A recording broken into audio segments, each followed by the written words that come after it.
Hi everyone. This is the first, I think will be a set of videos illustrating the photometry process that we've been discussing in the last few days. This is the way I process images and do the photometry and create all the files, etc., that you know and love, the ones I email out and the ones that we go up to the website.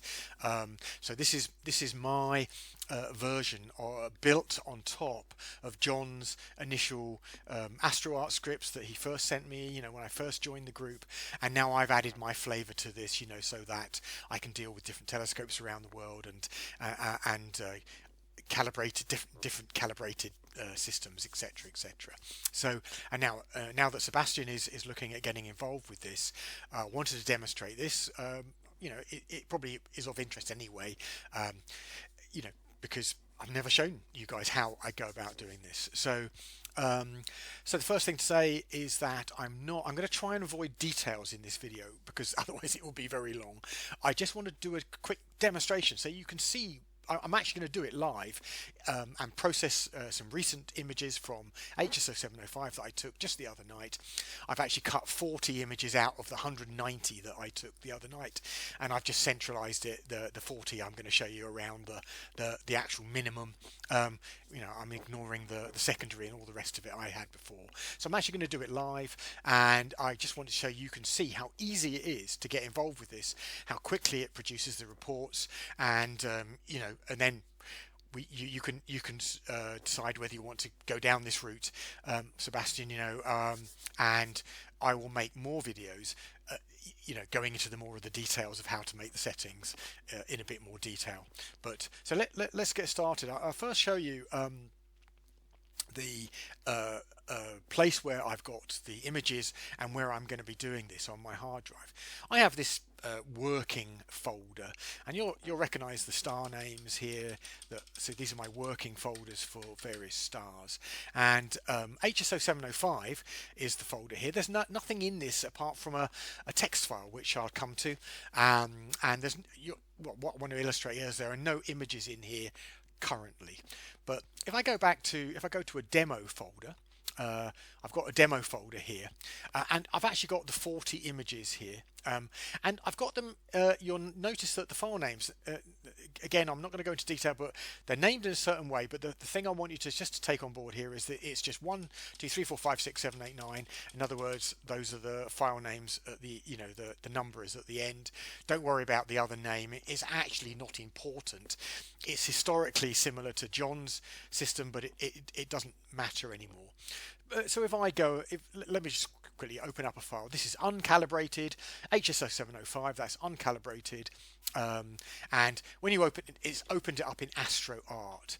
Now it looks awful because AstroArt has this horrible way of putting a screen stretch, which is awful on the image. And if you stretch it more, typically, so that you're showing the histogram more normally, you can see that it's a reasonable image. It's a 45-second exposure. I believe that's HSO705 right in the center there. So these are the kind of images that we're going to be processing, and there are 40 of these taken 45-second exposures, binning one by one. And so not much more to say about that. So I'm going to close AstroArt down. Now, the way it works is that there's a program that you run. So after you've installed Python, and I've given you the source code for the Python code and the scripts for AstroArt, etc. You don't have to get involved with any of it. You haven't got to change any of the scripts. You haven't got to learn how to write any code at all. It's all done through this shortcut. It is a shortcut to my Python program. So I'm going to run it now, and here we come. This is what it looks like. And now this is in all its all its glory. I mean, I know this program inside out, so I never developed it for general consumption, but it has got to a fairly it's very reliable, but I mean there are some things about it you need to know, and I will explain those little foibles and little details in other videos, but I'm just going to show you it working for now. And Also, there are some unused buttons on here that I use for various tests, like these two buttons here you don't need to use. You don't need to use these two buttons or this timer button. Those are things I do and things that I set up for copying things on a timer, from my observatory, all sorts of things. You just need to know the save button here, the create new setup button, and the start button, which is copy and run all. Again, I might rename these so that they're more obvious and perhaps hide these other buttons before I give you this program. But what do you need to do? Well, it's very simple. We're doing HSO705 and you drop down the star that you're processing. So there are lots and lots of stars in the list. Many that you will recognize and many that you won't recognize, but this is a list of lots of variables.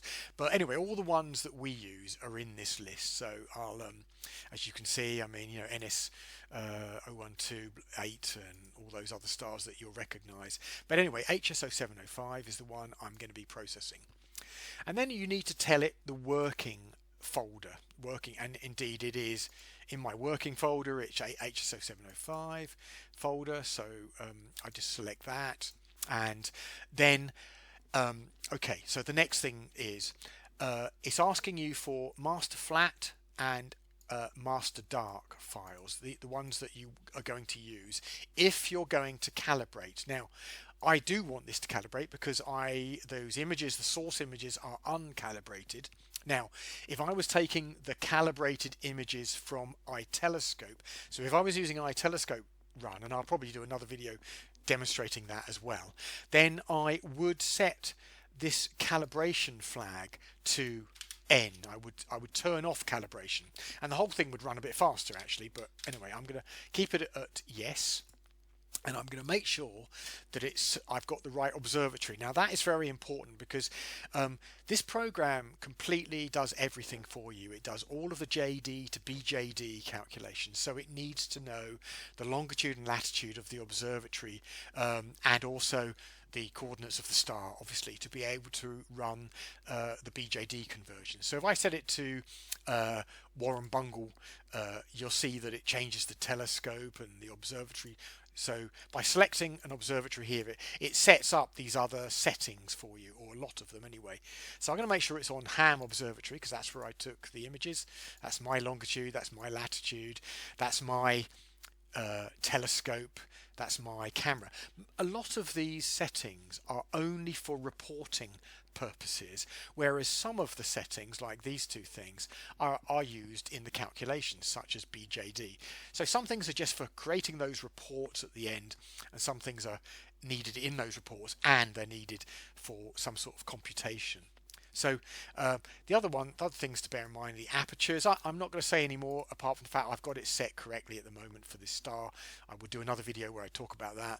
And the binning. Now, the reason why binning is in red is because I keep forgetting to change it. When I go to iTelescope and I've got a 2x2, I forget to change it back to a 1x1. Now I could make that more smart, and I probably will make it more smart and read that from the images, but it is as it is at the moment. And again, it's only for reporting purposes. I mentioned the filter. This is actually a V. I've got V here. Sorry, I'm actually using a clear filter for these, but I'll demonstrate the fact that I'll leave it at V, and that is actually wrong, but it won't matter because it will actually read the filter from the first image and it will set it to clear before it carries on. So I've done this because I've made mistakes where I've left the filter wrongly set and forgot to change it, but I've added more and more smart features as I've gone along. So okay, so I'm nearly ready to press the go button. Everything is looking correct. I've selected the source folder where the source images are, and the destination folder. So when I press copy and run all, it's going to physically copy those 40 files into the working folder, and then it's going to launch AstroArt, and it's going to run the complicated script, and it's going to process, it's going to do plate solving, it's going to do everything to do with the photometry, it's going going to find all the reference stars, it's going to do the photometry, put the apertures in place, and do everything. So let me press the copy and run all button, because it's going to take a few seconds. So here we go, it's launching AstroArt, and here we see it running through all the images. As you can see, it's taking just a few seconds, and what it's for every image, it's calibrating it because I asked it to calibrate, and it's using my master darks and my master flat file to calibrate. It's checking the roundness of the stars. It's finding all the it's finding the reference stars, it's finding the check star, it's doing various checks to make sure that the check star is not too far away from its supposed magnitude. If there were any errors, it would actually ignore that image and move on to the next image, and the system actually even speaks to you. John coded initially in AstroArt, you can actually make the computer say there has been an error in image 37 or whatever, and it actually tells you. So if you're busy doing something else, and you can hear when there's an issue with an image. Now, nothing wrong with these images. Slightly defocused, by the way. I slightly defocus my images for photometry. That's why they're not absolutely razor sharp. But anyway, I'm on 34 now. I've got 6 to go. So you can see you don't have to do anything. It's completely automated. 39, 40, and we're done. It's finished. So it closes AstroArt down, and it updates the log at the bottom here. It's finished now, by the way. It's completely finished, and I'll show you what's happened. So you get a log of what it's done, and now notice that it read the clear filter. It says filter clear, and it read the exposure time from the first fit file.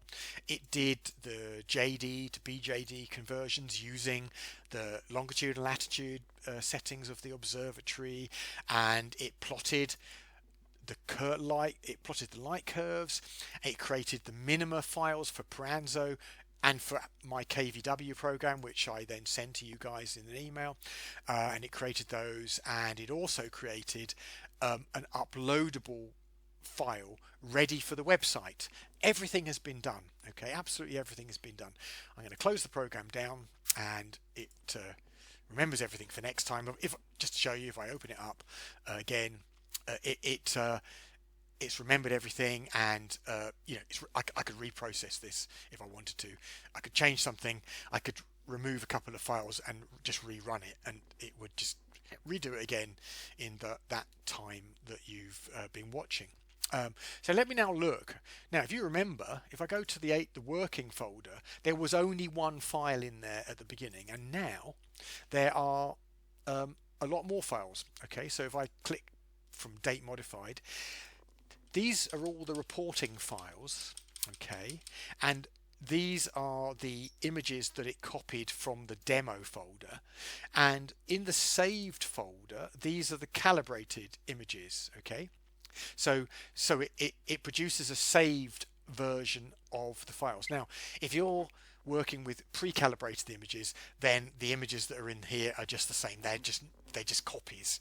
Okay, so but anyway, these are calibrated, so that's fine. So let's have a look at what we've got here. Well, we've got the Paranzo and the minima file. So this file here, if I open this up in a text editor, you'll see that it is literally the list of BJDs. These are BJDs and magnitudes. Okay, and those are the ones that if you open up the KVW program and open this up, it will. I'll demonstrate that in a second. It will do the KVW thing. There are 3 image files, and you'll recognize these from the ones that I send in my emails. There's 3 different versions. There we go. That's what it did. There's the plot with lines. Then there's a plot without lines. Then there's a plot with lines with the check star, so you can see that the check star is pretty flat, and those are useful for referencing, making sure that things look right, and indeed it does look quite good. I'm pretty happy with that. Now, other files of note, the web report. This is the file that you simply now use to upload this observation to our website in a matter of seconds, and you've got yourself an observation on the web. And if I just open that with a text browser, you can see it's got everything in it. It needs the header and all of the everything, the background values, the check star values, the reference stars, the ADUs, the magnitudes, the full width half maximum values, everything that is needed. That's a fully spec'd upload file for the website. Also a BAA file for if you do want to upload these to the BAA database, that's ready to go, and that's about it. These other files this one's very useful. It's a detailed report, and it gives lots and lots of information about each file and any errors. If there are errors, then you'll see the error in here, and that's a useful report. So this is what you want. These files are what you want, and I send some of these in emails. I upload one to the website. I archive these files. I archive the fit files, and job done. So that is simply a quick demo on how it works. Again, I've avoided some complicated issues, not issues, but features, which I will cover in future videos. But that's how I work, and okay, that's all for now. Thanks very much for listening.